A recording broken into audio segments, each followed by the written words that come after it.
योग दिवस की आप सभी को बहुत बहुत शुभकामनाएं।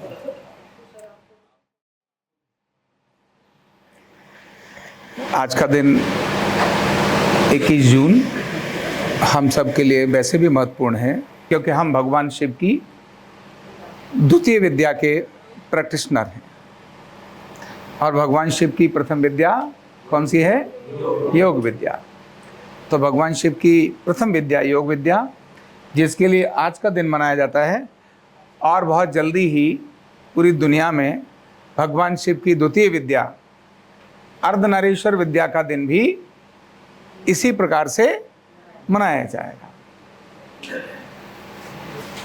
क्योंकि जिस प्रकार योग से कर्म में कुशलता आती है, इसी प्रकार अर्धनारीश्वर विद्या में जीवन में संतुलन आता है, क्योंकि यह संतुलन का विज्ञान है। अर्धनारीश्वर संतुलन का विज्ञान है और योग भी संतुलन का विज्ञान है। योग जिस प्रकार जोड़ने का विज्ञान है, तो संतुलित होंगे तभी जुड़ेंगे। और जिस प्रकार योग का अलग अलग एक थीम रखी जाती है, जैसे कभी योग फॉर डायबिटीज, ऐसा उन्होंने कहा शुगर के लिए, और इस बार है योग फॉर एजिंग, रिड्यूसिंग एजिंग, यानी जो एजिंग फैक्टर्स जो हमारा है, जो बहुत तेजी से बढ़ रहा है, जवानी में भी बुढ़ापे का आनंद आ रहा है लोगों को, वही तो एजिंग है। पिता की उम्र है 60 साल और पुत्र की उम्र है 35 साल, लेकिन दोनों के अंदर अगर कोई बूढ़ा नजर आ रहा है तो कौन? पुत्र नजर आ रहा है, पिता नहीं। ये एजिंग है। और जब हम पैदा होते हैं तब से ही एजिंग फैक्टर शुरू हो जाता है। जब से हम पैदा होते हैं तभी से एजिंग फैक्टर शुरू हो जाता है। और ये एजिंग फैक्टर जैसे जैसे बढ़ता है, 100 वर्ष की आयु एक व्यक्ति को जीनी है, वो 60 साल में ही निपट लेता है, क्योंकि उसकी एज 60 साल में ही 100 वर्ष वाली एज हो जाती है। कहते हैं ना, तुम्हारी बायोलॉजिकल एज कितनी है ना, और फिजिकल एज कितनी है। बायोलॉजिकल वैसे देखें तो 70 भी नहीं है, लेकिन फिजिकल उसकी एज 100 वर्ष की हो गई है ना। तो जल्दी थकान है, कमर दर्द है, कंधा दर्द है, गर्दन दर्द है ना, एसिडिटी है, माइग्रेन है, ये सब क्या है? तो इसके लिए इस बार का जो योग का विषय भारत सरकार ने तय किया विश्व योग दिवस पर, और वो तय किया रिड्यूसिंग एजिंग फैक्टर, कि जो बहुत जल्दी व्यक्ति बूढ़ा हो रहा है, उसकी जगह पर 100 वर्ष यानी उम्र को किस प्रकार से अपनी उम्र को बढ़ाया जाए और स्वस्थ उम्र बढ़ाई जाए। इसी प्रकार अर्धनारीश्वर चिकित्सा या अर्धनारीश्वर विद्या भगवान शिव की दूसरी विद्या है। यह संतुलन की विद्या है। अभी यहां व्यक्ति खुद भी अपनी एज को बढ़ा सकता है और कोई दूसरा भी उसकी एज को बढ़ा सकता है। अगर आपको कमर दर्द हो रहा है तो कोई दूसरा अर्धनारीश्वर विद्या के माध्यम से कोई दूसरा व्यक्ति आपकी एज को बढ़ा सकता है। तो खुद भी कर सकते हैं और दूसरा भी कर सकता है। और बिना संतुलन के जिंदगी नहीं है। चाहे घर में संतुलन हो, चाहे समाज में संतुलन हो, चाहे देश में संतुलन हो, चाहे शरीर में संतुलन हो, संतुलन तो बहुत जरूरी है। बिना संतुलन के आनंद नहीं है, बिना संतुलन के खुशी नहीं है। तो संतुलन ये व्यक्ति की लाइफ का एक बहुत महत्वपूर्ण अंग है, बहुत महत्वपूर्ण अंग है। और हम संतुलन पर ही काम करते हैं। अर्धनारीश्वर विद्या किस पे काम करती है? संतुलन पर काम करती है। और यह विद्या तो जल्दी इसीलिए दुनिया के अंदर योग दिवस की तरह से ही अर्धनारीश्वर चिकित्सा दिवस ऐसा मनाया जाएगा। उसके पीछे कारण है कि 0 बजट स्टार्टअप है इसका, और मोर देन 90% बीमारियां इससे क्विक रिलीफ में आती हैं। क्विक ऐसे रिलीफ में आती हैं। ऐसे तो आसन और योग भी बुखार को कम कर सकता है, लेकिन अर्धनारीश्वर चिकित्सा बुखार को ऐसे कम करती है। ऐसे तो योग भी डायबिटीज को, ब्लड प्रेशर को कम कर सकता है, लेकिन अर्धनारीश्वर चिकित्सा ऐसे करके कम कर सकती है। जो व्यक्ति खुद आसन और योग नहीं भी कर सकता, अर्धनारीश्वर विद्या उस पर की जा सकती है। तो ढांचा और रसायन को संतुलित करने के लिए यह व्यक्ति की फ्लेक्सिबिलिटी यानी संतुलन के लिए, इस बार किसके लिए? संतुलन के लिए योग। तो संतुलन के लिए अर्धनारीश्वर चिकित्सा। तो इसलिए बहुत ही अद्भुतपूर्व बात कर रहे हैं कि संतुलन ढांचे में ही है। जैसे मैं आपको बताऊं, मोर देन 95%, इवन मैं 99% लोगों की बोलूं, जो मैं आपको यहां भी चेक भी कराऊंगा, तो सर्वाइकल, शोल्डर, लंबर और पेल्विक, पंजे और नाभि, ये संतुलन में नहीं है कि नहीं है? अभी चेक करेंगे। आज के दिन आपका संतुलन है कि नहीं है, यह चेक भी करेंगे और उसको रिड्यूस भी करेंगे, ठीक भी करेंगे। आपका अपना संतुलन है कि नहीं, ऑन द स्पॉट आप अपना देखेंगे, और वही असंतुलन आपको अनेक सारी तकलीफों का कारण बनता है, अनेक सारी तकलीफों का कारण बनता है। तो बहुत सारे संतुलन, इस बार केमिकल का संतुलन नहीं, अभी हम ढांचे का संतुलन देखेंगे। और आपके ढांचे का संतुलन है या नहीं है, ये अभी आपको पता चलेगा। जब भी सर्वाइकल का संतुलन यानी शोल्डर का संतुलन हो जाएगा, तो शोल्डर हमारे सर्वाइकल यानी स्पाइन के ऐसे हैं, ये सर्वाइकल स्पाइन ऐसे, शोल्डर ऐसे। अगर शोल्डर थोड़े भी टेढ़े होंगे तो सर्वाइकल स्पाइन हमारी टेढ़ी हो जाएगी, क्योंकि डॉर्सल स्पाइन वहीं से शुरू होती है। और सर्वाइकल स्पाइन टेढ़ी हो जाएगी तो सारी नाड़ियां, सारी नर्व सर्वाइकल से होकर ही निकल रही हैं। पूरी बॉडी की, ब्रेन से जो आने वाली नर्व है सारी सर्वाइकल से निकल रही हैं, और यहीं पर ये सारी नर्व टोटल लोअर बॉडी को कंट्रोल करती हैं। टोटल लोअर बॉडी को, बाजू को भी, बाजू सोन हो रही है, बाजू सो रही है, बाजू में दर्द हो रहा है, कंधे में दर्द हो रहा है, गर्दन में दर्द हो रहा है, ये सब सर्वाइकल डिसबैलेंस के कारण होता है। माइग्रेन भी सर्वाइकल डिसबैलेंस के कारण होता है। तो चेक करना है कि आपका सर्वाइकल बैलेंस है कि नहीं है, यह देखना है। फिर शोल्डर्स को देखना है, क्योंकि शोल्डर, बाजू ऐसे हमारी लटकी रहती हैं, हमारी ऐसे बाजू लटकी रहती हैं। अभी एक, अगर हम सीधे हैं तो हमारी बाजू बिल्कुल तराजू की तरह से ऐसे लटकी होंगी। अगर हम टेढ़े हैं तो एक बाजू हमसे दूर होगी, एक बाजू नजदीक होगी। इसका मतलब आपका शोल्डर ठीक नहीं है। शोल्डर जमीन के समानांतर ऐसे होने चाहिए, एक ऊंचा नीचा भी होगा तो भी ठीक नहीं है। हो सकता है मसल्स कमजोर हो गई हो, शरीर से दूर न जाएं, लेकिन कंधा टेढ़ा है, तो ये आपके शोल्डर्स का बैलेंस बहुत जरूरी है।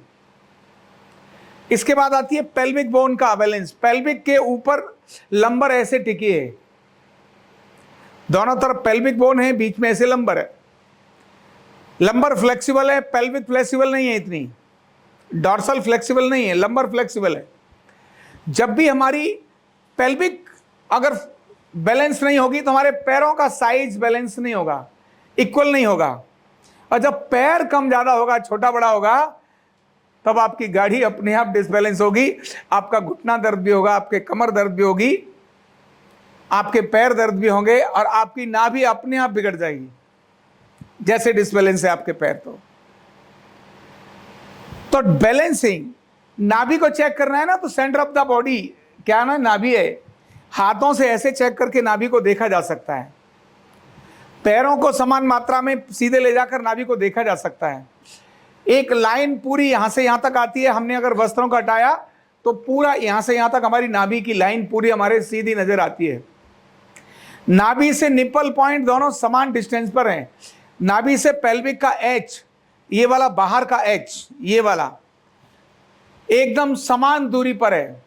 जितनी दूरी पर नाभि से ये पैर का यानी राइट पैर का मेरा अंगूठा और राइट हाथ का मेरा अंगूठा नाभि से इक्वल डिस्टेंस पर है, होना भी चाहिए, होना भी चाहिए। अगर ये डिस्टेंस बिगड़ रहा है, इसका मतलब है आपका सिस्टम बिगड़ रहा है। तो इसलिए संतुलन, शरीर संतुलित है तब आपका एनर्जी लेवल भी अच्छा बना रहेगा, आपकी एक्टिविटी भी अच्छी रहेगी, आपका कंसंट्रेशन भी अच्छा रहेगा, आपका डिसीजन भी अच्छा रहेगा, है ना। पूरा बैलेंस रहने से आपका डाइजेशन ठीक रहेगा, आप में गैस नहीं बनेगी, एसिडिटी नहीं होगी, बॉडी पेन नहीं होगा, थकान नहीं होगी, है ना, एंजाइटी नहीं आएगी, क्योंकि एंजाइटी, फटीग, ये सब डिसबैलेंस के कारण से आते हैं। तो ये जो वर्ष हम अपने वर्ष को मनाएंगे 23 अगस्त से लेकर अगला पूरा वर्ष, वो होगा ढांचा संतुलन के लिए अर्धनारीश्वर चिकित्सा। क्या मनाएंगे? ढांचा संतुलन के लिए अर्धनारीश्वर चिकित्सा। ये हम 23 अगस्त से पूरे वर्ष इस अभियान को मनाएंगे। हमें देखना है अपने लोगों के ढांचे बैलेंस हैं कि नहीं है, पैर बैलेंस हैं कि नहीं है, कंधे बैलेंस हैं कि नहीं है, गर्दन बैलेंस है कि नहीं है, पेल्विक बैलेंस है कि नहीं है। पूरा 23 अगस्त से लेकर अगले पूरे वर्ष ढांचा संतुलन के लिए अर्धनारीश्वर चिकित्सा। बोलो फिर दोबारा से, ढांचा संतुलन के लिए अर्धनारीश्वर चिकित्सा। ढांचे को संतुलित करने पर इस वर्ष हमें फोकस करना है। फिर रसायन संतुलन के लिए अर्धनारीश्वर चिकित्सा अगली बार जाएगी। केवल बटन दबाओ, एसिडिटी ठीक बटन दबाओ, गैस ठीक बटन दबाओ, माइग्रेन ठीक बटन दबाओ, बस इतना ही। शरीर के अंदर कितने सारे स्विच हैं। तो यह भगवान शिव की अर्धनारीश्वर चिकित्सा इस प्रकार से अपने क्रम में आगे जाएगी।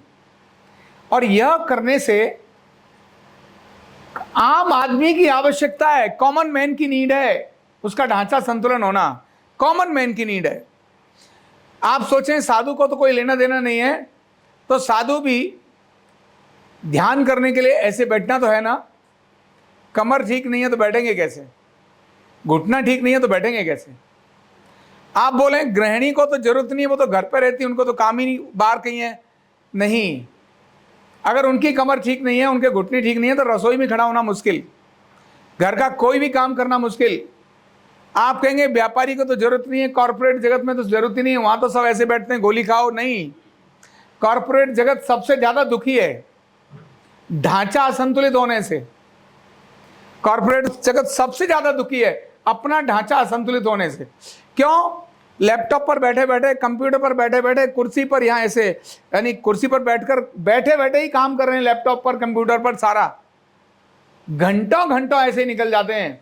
और ऐसे में कंधे कब उठ गए उन्हें पता ही नहीं चलता, हाथ कब टेढ़ा हो गया पता ही नहीं चलता, कुर्सी पर बैठे बैठे ऐसे बाजू कब टिक गई पता ही नहीं चलता।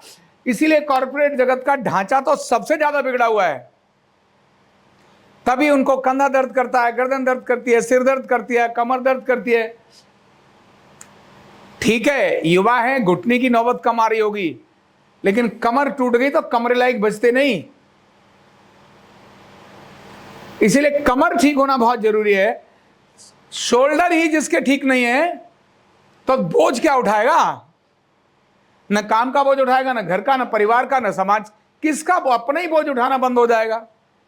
इसीलिए शोल्डर्स मजबूत जरूरी है, बैलेंस जरूरी है। सर्वाइकल अगर ठीक नहीं है, गर्दन ही कह लो ना, कर लो दुनिया मुट्ठी में, अभी उसकी गर्दन ही दूसरे की मुट्ठी में।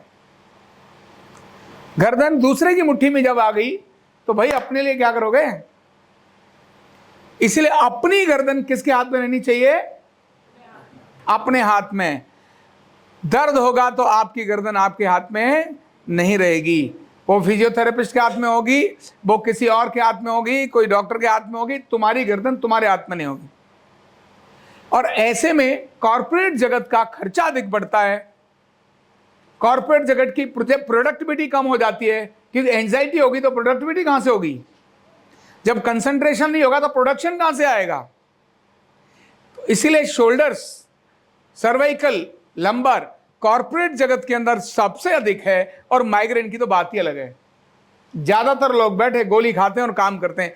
वो गोली अंदर जाकर के तोप मारती है, उसका पता ही नहीं वो गोली कब गोला बन के गैस का गोला निकल कर आ जाती है, एसिडिटी का गोला निकल कर आ जाती है, ये किसको पता है? इसीलिए कॉर्पोरेट जगत को बहुत आवश्यकता है, राजनीतिक जगत को भी आवश्यकता है।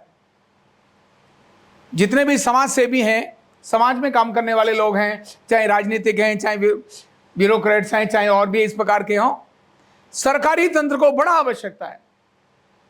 क्यों? सरकारी तंत्र में भी प्रेशर्स काम के काफी हैं, और प्रेशर प्रेशर प्रेशर कब व्यक्ति ठीक से ले सकता है? जब ठीक से बैलेंस हो, तो प्रेशर नहीं फील करेगा। जैसे ही डिसबैलेंस होगा तो प्रेशर आ जाएगा। जब उसकी गर्दन डिसबैलेंस होगी तो बहाने लगाएगा, साहब गर्दन दर्द है, क्या करूं, काम नहीं हो सकता, कंधा दर्द है। तो काम करने के 10 तरीके आने के साथ साथ काम न करने के 25 तरीके पे ढूंढने पड़ते हैं, टालने के तरीके ढूंढने पड़ते हैं। क्यों? शरीर साथ नहीं दे रहा है तो टालेगा ही बंदा। बैंक में जाओ, बैठो, कंधा दर्द हो रहा है, गर्दन दर्द हो रही है, आए कोई कैश काउंटर पे ही बैठे हैं तो भी बड़े आराम से, जबकि कैश काउंटर बहुत बिजी वाला है, फिर भी आराम से आए। एक चेक को क्लियर करने में ही बहुत देर लग जाती है। बाकी लोगों की तो बात ही अलग है। विद्यार्थियों के लिए भी बैलेंस की बहुत ज्यादा जरूरत है, खिलाड़ियों के लिए भी बैलेंस की बहुत ज्यादा जरूरत है। विद्यार्थी की नाभि बिगड़ गई, नाभि अगर उसकी डिसबैलेंस है तो सिस्टम ही बिगड़ गया उसका। और ज्यादातर बच्चों की नाभि गड़बड़ होती है। जब नाभि गड़बड़ होगी तभी उसको थकान होगी, तभी कंसंट्रेशन ठीक नहीं होगा, तभी उसको एंजाइटी आएगी, तभी उसको स्ट्रेस आएगा, तभी उसको डिप्रेशन आएगा, तभी वो प्रेशर आएगा, तभी वो हैप्पीनेस की जगह पर सैडनेस में चला जाएगा। विद्यार्थी कॉमन इरिटेट होगा, चिल्लाएगा, गुस्सा करेगा, मारेगा, लड़ेगा। विद्यार्थी तो विद्यार्थियों को भी और खिलाड़ियों को भी बैलेंस की जरूरत है। खिलाड़ी अगर बैलेंस नहीं है तो बराबर समान ताकत वाले खिलाड़ी मैच के लिए कंपटीशन में आते हैं। एक खिलाड़ी भी बहुत सारे मैच खेलकर तब फाइनल में आया है, दूसरा खिलाड़ी भी मैच खेलकर फाइनल में आया है। समझो, समान है। एक, अब दोनों लड़ रहे हैं, एक जीत गया, एक हार गया। ऐसा क्यों हुआ? तो जिसका बैलेंस ठीक नहीं था उस पल वो हार गया, जिसका बैलेंस ठीक था वो जीत गया। यही है बैलेंसिंग। विद्यार्थी के लिए भी एग्जाम के समय, एग्जाम से पहले ही डिसबैलेंस हो रखा है तो वो कहां से अच्छे नंबर लेकर आएगा? इसीलिए बैलेंस होगा तो कंसंट्रेशन होगी, जब कंसंट्रेशन होगी तो वो आगे के काम ठीक से कर सकेगा। इसलिए बहुत आवश्यकता है अपनी बैलेंसिंग चेक करने के लिए। विद्यार्थी को बैलेंसिंग आवश्यक है, गृहिणियों को आवश्यक है, प्रोफेशनल्स को भी आवश्यक है, कॉर्पोरेट जगत को भी आवश्यक है, सामाजिक जीवन में भी आवश्यक है, सैनिकों के लिए भी आवश्यक है। सभी के लिए बैलेंसिंग बहुत जरूरी है। इसीलिए ढांचा बैलेंस करो और आपका सब ठीक हो जाएगा। तो आओ अब आपके ढांचे के संतुलन को चेक कर लेते हैं। ठीक है, चलिए लंबी करिए श्वास और एक बार ओम का उच्चारण।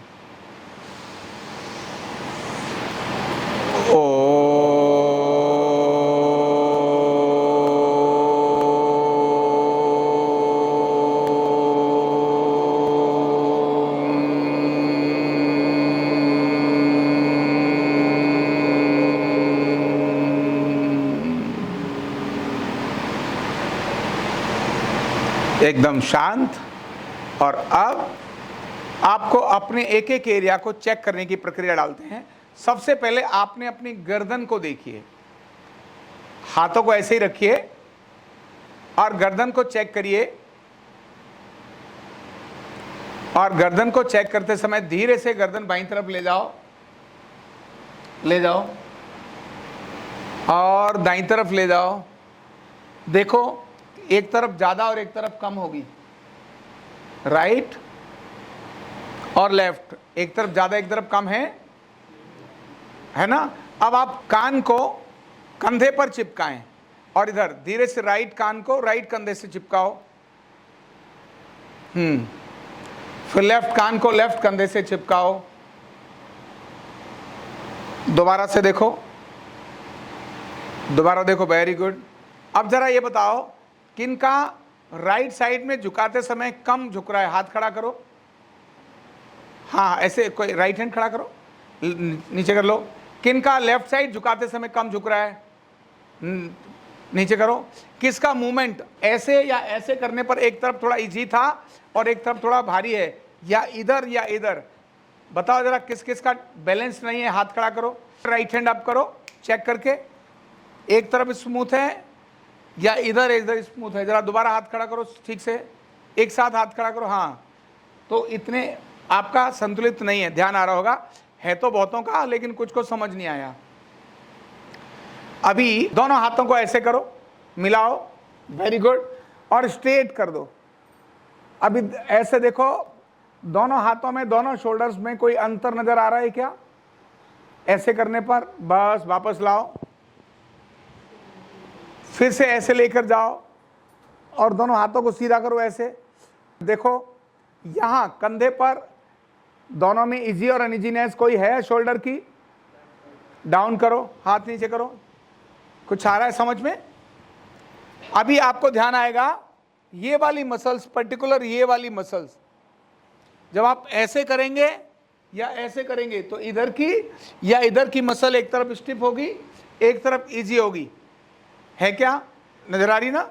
इसका मतलब आपका शोल्डर, आपका ये सर्वाइकल बैलेंस नहीं है। अभी सेकंड ये प्रक्रिया में आपको पीछे से करके दिखाऊंगा आपके शोल्डर का कैसे करना है।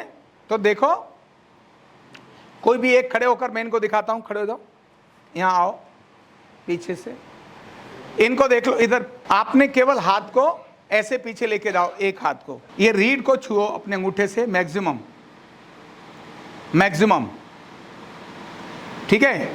मैंने यहां ये टच कर लिया, हटा दो हाथ, दूसरा लेकर आओ। ये देखो अंतर है, ये ध्यान में आ रहा है? एक हाथ यहां है, एक हाथ ये है, इसका मतलब ये देखो शोल्डर्स में अंतर आ गया, नहीं आ गया? ध्यान आ रहा है? ये अंतर है, पहले वाला यहां था, दूसरे वाला यहां है। अब आप सब अपने अपने चेक करके देखो, ये आपके शोल्डर का अलाइनमेंट समझ में आना चाहिए। शोल्डर का अलाइनमेंट सब अपना अपना चेक करो। एक लेफ्ट हैंड लेके जाओ और फिर वहीं राइट हैंड लेके जाओ। अंतर है ना? अपने आप पता चलेगा, दोनों ले जाओ तो भी पता चलेगा। अभी ऐसे ही ऊपर से ऐसे ऐसे, ऊपर से गर्दन के पीछे देखो, हाथ लगाओ राइट हैंड और फिर लगाओ लेफ्ट हैंड। देखो दोनों में से कौन सा एक कम और कौन सा ज्यादा है। ये आपके शोल्डर के अलाइनमेंट का बता रहा है। इसका मतलब आपका शोल्डर जितना फ्लेक्सिबल चाहिए उतना फ्लेक्सिबल। तो ये गेटवे है आपकी प्रॉब्लम का। ये कॉमन मैन को समझ में आना चाहिए कि उसका शोल्डर ऐसे पीछे जाने पर भी संतुलित होना चाहिए, जो नहीं आ रहा। नंबर 2, ठीक है? नंबर 3 में आप ऐसे ही बैठे हैं।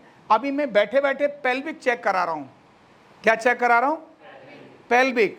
अभी पेल्विक में आप अपने पैर को ऐसे लूज करके एक पैर को सामने रख लीजिए, ऐसे दोनों को रख लीजिए। पैर सीधे ऐसे किए ना आपने, पैर सीधे, हाथों को रिलैक्स करो। अब आप एक पैर को मोड़कर ऐसे रख लो। अब आपका पेल्विक भी दिखा रहा हूं और नाभि भी दिखा रहा हूं। ऐसे मोड़ लिया, एक नॉर्मल रख लो, पास में लाने की जरूरत नहीं, ऐसे घुटने के पास रखो, घुटने के पास। अब आप धीरे से ऐसे जाओ और जितना संभव है उतना देखो, वापस आ जाओ। अब चेंज कर लो, पैर, पैर चेंज करो। अब वापस जाओ, देखो कौन सा इजी है। फिर से एक बार चेक कर लो। नहीं, ऐसे रख लो, हाथ को ऐसे रख लो, ऐसे पकड़ लो, हाँ जबरदस्ती नहीं। रोको, देखो जरा, चेक करो, शाबाश, चेक करो, वेरी गुड, पूरा डिटेल में। इधर भी, अभी इधर वाला भी चेक करो, शाबाश, करो, चेक करो, शाबाश, रिलैक्स। देखो कुछ अंतर नजर आ रहा है किसी में? कौन राइट वाला किस किस का पूरा ठीक से नहीं जा रहा? हाथ खड़ा करो, राइट वाला। अब लेफ्ट वाला किस किस का नहीं जा रहा, वो भी हाथ खड़ा करो। समझ आ रहा है ना? इसका मतलब आपका पेल्विक ठीक नहीं है। जिन्होंने भी ऐसा किया और समान नहीं आया तो पेल्विक ठीक नहीं है। अभी हाथों के ऐसे निशान देखो, उंगलियां ऐसे, ये वाला हिस्सा ऐसे, ये और ये वाला बिल्कुल लाइन देखो, ये पूरा ये और यहां से ये एक समान आना चाहिए, बिल्कुल इस तरह से। आ रहा है कि नहीं आ रहा? जिसका नहीं आ रहा ऐसे कौन है? जिनका नहीं आ रहा। इसका मतलब आपको अपनी नाभि पर काम करने की आवश्यकता है। चेक करो सब एक बार फिर से, वेरी गुड। चलो अब रिलैक्स होकर दो और तरीके सिखा रहा हूं अपना अलाइनमेंट चेक करने के, दो और तरीके सिखा रहा हूं, बस उसके बाद में प्रैक्टिकल करेंगे। अपने स्थान पर खड़े हो जाओ, दोनों पैर मिलाओ, दोनों पैर मिलाओ, वेरी गुड। अब देखिए दोनों पैरों को समान ऐसे ही खड़े हो जाओ, ढीले करके ऐसे छोड़ दो और खड़े हो जाओ। इधर से देखेंगे तो इनकी ये बाजू शरीर से दूर है और ये शरीर से नजदीक है, यहां बिल्कुल स्पेस नहीं है और यहां स्पेस है ना। जैसे ये देखा तो अभी इनको अगर हम देखें इस कंडीशन में तो ये वाली बाजू टच कर रही है और ये वाली बाजू में गैप है, ये देखो टच कर रही है जबकि पूरा यहां से टच कर रही है, एक गैप है। तो दोनों बाजुएं समान अगर ऐसे हैं, है ना, ऐसे ही ढीला छोड़ दो बिल्कुल, तो थोड़ा अंतर है, थोड़ा अंतर है। तो ये जो आपके दोनों बाजू ऐसे करने पर जमीन के समानांतर शरीर से समान दूरी पर है, इसका मतलब ठीक है। और सेकंड एक और चीज बताता हूं, थोड़ा डिस्टेंस लेना और हल्का सा इस साइड टर्न कर लो, इस साइड इधर घूम जाओ ऐसे, वेरी गुड। हल्का सा राइट, पूरा नहीं, आधा, हाँ आधा। इस कोने पर मुंह करो, इधर इधर मुंह करो, वेरी गुड। ऐसे देखो, देखना इधर है, पैर भी घुमा लो, पैर भी इधर घुमा लो, ऐसे थे ना पैर, इधर कर लो, उधर नहीं, इस कोने की तरफ पैर करो, क्योंकि हाथ खोलने हैं तो हाथ टकराए नहीं, इसका ध्यान रखना, हाथ टकराए नहीं। तो आपको क्या करना है, आपको थोड़ा सा रुको, वहीं जाओ अपनी जगह, थोड़ा अधिक टर्न करना है, ये लाइन को थोड़ा अधिक टर्न करना है, करो, पूरा नहीं, थोड़ा अधिक, जिससे आप ऐसे है ना, ऐसे करेंगे तो टकराएंगे, तो थोड़ा ऐसे किए तो टकराएंगे नहीं दीवार से। पैर भी घुमाओ, नहीं, हाँ पैर घुमाओ, और बस।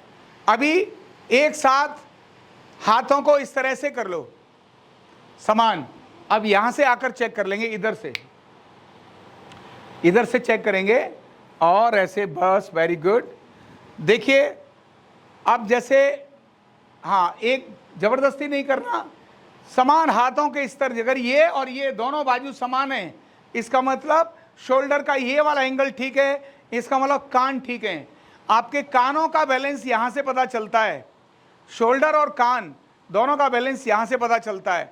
जिसका थोड़ा भी ऊंचा और नीचा है, जो पता नहीं चलेगा, बहुत माइनर आपके उसमें अंतर है, बहुत थोड़े थोड़े अंतर से पता नहीं चलेगा, आपको नहीं पता चलेगा, हमको पता चलेगा, तुमको तो काफी है, ठीक करना है। हाँ चलिए हाथ नीचे कर लीजिए, वेरी गुड। आप घूम जाइए, आपको अब इसकी फाइनल प्रैक्टिस करा देते हैं, जिससे कि आपकी पेल्विक और ये दोनों ठीक हो जाएं अपने स्थान पर। अभी पहले खड़े रहिए, पहले शोल्डर्स को बैलेंस कर देते हैं, खड़े होकर शोल्डर्स को बैलेंस करते हैं। तो उसका तरीका क्या है, दोनों हाथों को ऐसे स्ट्रेच करो, पूरा स्ट्रेच करो, पूरा स्ट्रेच करो, सभी अपने लेफ्ट साइड ले जाओ, लेफ्ट साइड, वेरी गुड, सामने स्ट्रेट, राइट साइड ले जाओ, वेरी गुड। अब पूरा स्ट्रेच करो, फिर से आगे की तरफ ऐसे करो, कमर सीधी, सामने देखो ऐसे, और स्ट्रेच करो कमर को, वेरी गुड। ढीला छोड़ दो, रिलैक्स। अब दोनों हाथों को इस तरह से, जैसे ये है, ये हाथों को ऐसे मिलाओ, इनको पीछे नीचे की तरफ ले जाओ, इधर नीचे हाथ, और कंधों को धीरे से, दोनों शोल्डर को पीछे ले जाओ, और गर्दन को ऐसे करना है। फिर से देख लो, मैं ऐसे दिखाता हूं आपको, ये देखिए, ऐसे मैंने हाथ किए, ध्यान रखना, ऐसे हाथ ऐसे नहीं है, ऐसे हैं ये, और शरीर के पास है, दूर नहीं है, शरीर के पास। तीसरा, पेट आगे नहीं निकल रहा, इसका भी ध्यान रखना। ऐसे किया, वेरी गुड, देखो ऐसे किया, और अब यहां से कंधे पीछे ले गए और गर्दन को पीछे कर दिया। करो जरा ठीक से, शाबाश।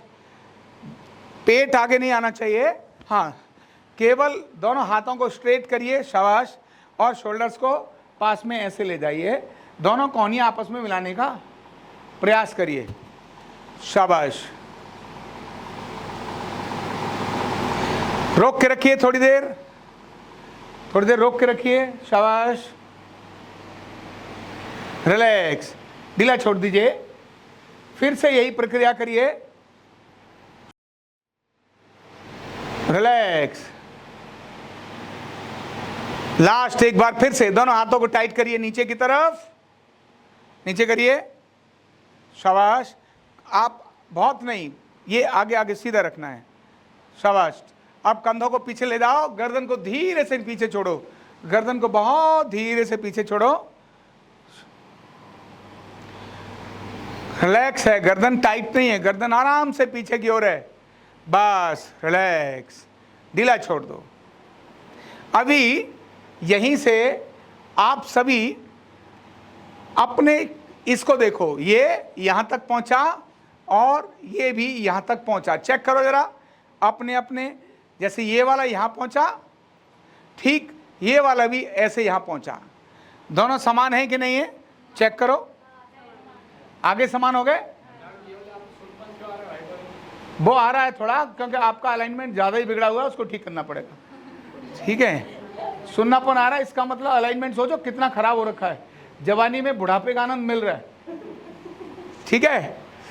ओके, समझ आ गया। नंबर 1, बैठ जाओ। अभी सेकंड टेक्निक में आपको सिखा रहा हूं आपके सर्वाइकल के बैलेंसिंग की, सर्वाइकल के बैलेंसिंग की, वेरी गुड। ये चेक करने का तरीका आपको समझ आ गया अपने को। पहला था मैंने अभी शोल्डर और नेक दोनों बैलेंस किए। अभी यहां से ध्यान रखना, गर्दन के लिए बता रहा हूं आपको, गर्दन में कौन सी मसल्स टाइट है इसको पहले चेक करो। ऐसे देखो, फिर ऐसे देखो, यहां ये वाला, ये देखो, ये वाली मसल्स को देखो, इधर वाली, ऐसे गर्दन की, ये चिन को झुका के कंधे को नीचे की तरफ लगाया, आंखें बंद करके फिर से ये वाली चेक करो, वेरी गुड। देखो, फिर ऐसे भी करेंगे तो भी समझ आएगा कौन सी मसल टाइट है, इधर भी करने पर कौन सी मसल टाइट है, देखिए। अब अगर टाइट समझ में आ गई तो जो मसल टाइट है, जैसे ये वाली मसल टाइट है, तो चिन को आगे लो और हल्का नेक को ट्विस्ट करो दूसरी तरफ और कंधे को नीचे की तरफ ऐसे खींच दो और ये 10 से 20 सेकंड के बीच में ऐसे खींच के रखना। फिर से रिलैक्स, यही प्रक्रिया फिर से करो, कंधा नीचे, गर्दन वो ध्यान में आना चाहिए कि उस मसल को आप खींच रहे हैं, रिलैक्स। अभी जिनकी इधर वाली है तो उसको भी, जो भी है उसको देखो, शाबाश। देखो ऐसे करो, कंधा नीचे की तरफ जाएगा, नेक ऊपर की तरफ जाएगी, रिलैक्स। फिर से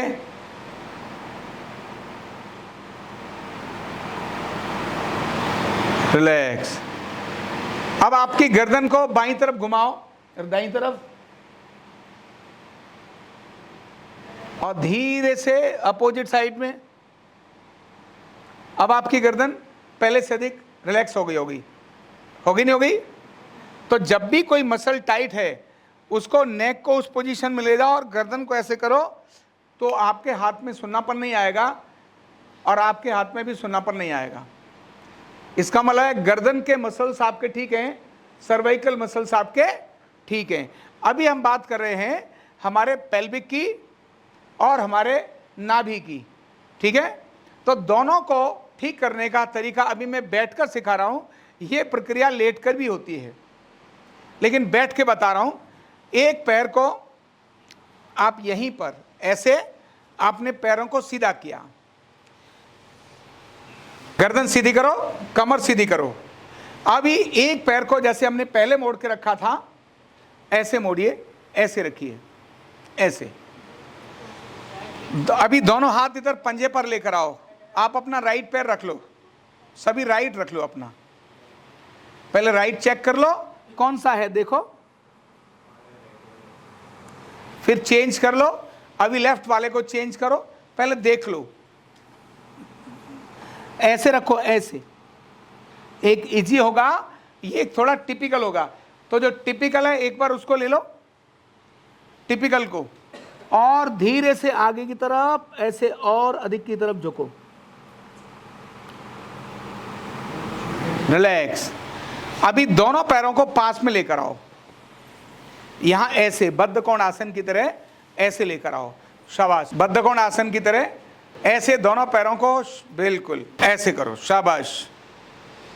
और अधिक पैरों को पास में लेके जाओ, और अधिक पास में लेके जाओ, और थोड़ा ये ऐसे कर दो इसको,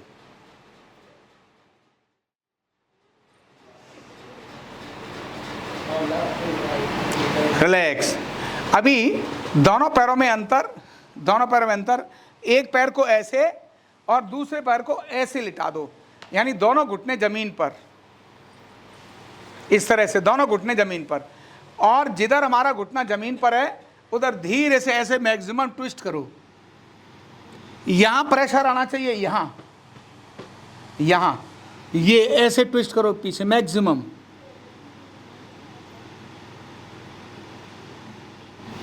और ये कम से कम 20 सेकंड के लिए करना चाहिए। चेंज दूसरी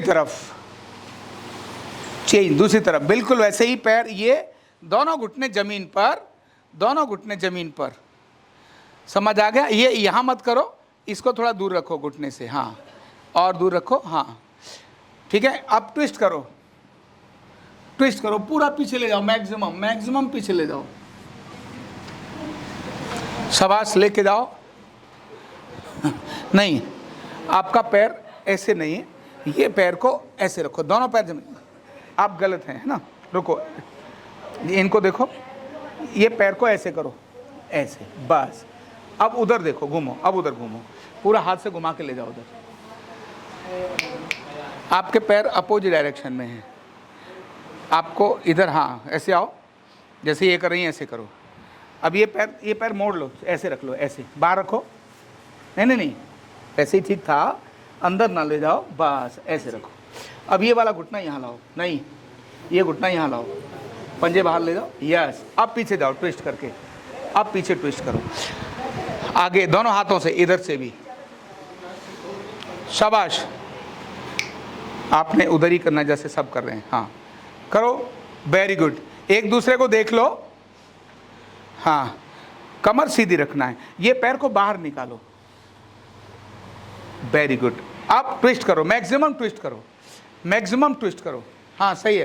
पंजा आपने घुमा रखा है, वो पंजा दबाना नहीं है, बाहर निकालो उसको, और निकालो बाहर, यस, बिल्कुल।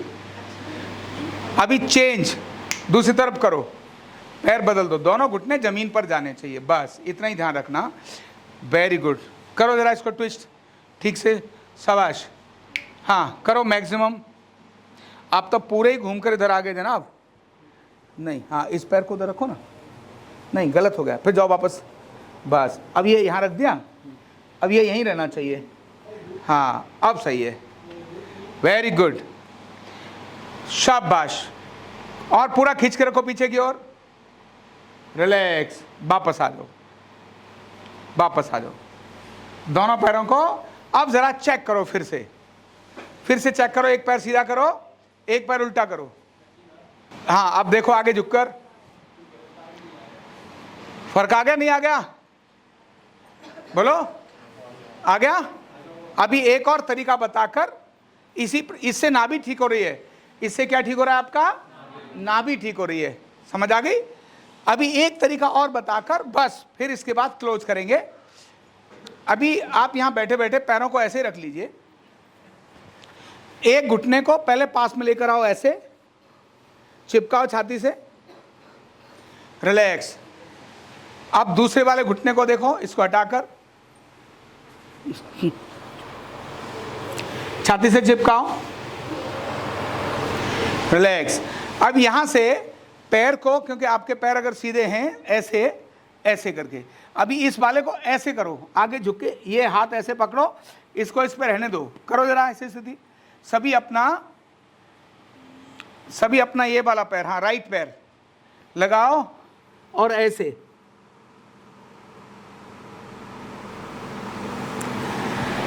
हाँ, करो जरा, आगे झुको, अब इसको डुला लो एक बार ऐसे ऐसे। जब ये ठीक नहीं हो तो इसको क्या करो, प्यार करो, क्या करो, है ना, इस तरह से। अब ये पेल्विक खुल जाएगा, वेरी गुड, खुल जाएगा पेल्विक ऐसे। हाँ, ये बहुत जरूरी है, पूरा प्रॉपर, शाबाश, ये फुल, यही तो जरूरी है, शाबाश। रिलैक्स, फिर से देखो, गुड। अभी दूसरा, इस वाले पैर को भी डुला लो थोड़ा, ये यही असली चीज है, घूम, शाबाश, डुलाओ, बच्चे को डुलाओ, खिलाओ, वेरी गुड। अब झुकाओ, आगे झुकाओ, देखो सही आया। अब आखिर में दोनों पैरों को फिर से ऐसे लेकर आओ और रिलैक्स होकर ऐसे कमर सीधी कर दो।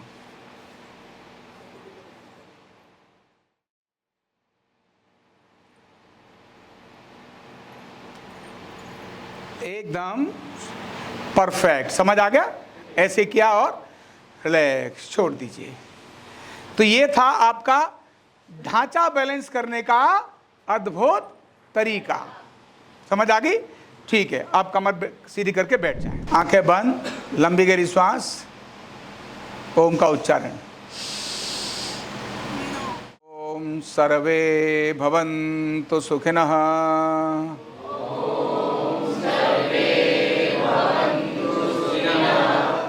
सर्वे सन्तु निरामयः, सर्वे भद्राणि पश्यन्तु, मा कश्चित् दुःखभाग् भवेत्। ॐ शान्ति शान्ति शान्ति। चलिए, बहुत बहुत धन्यवाद।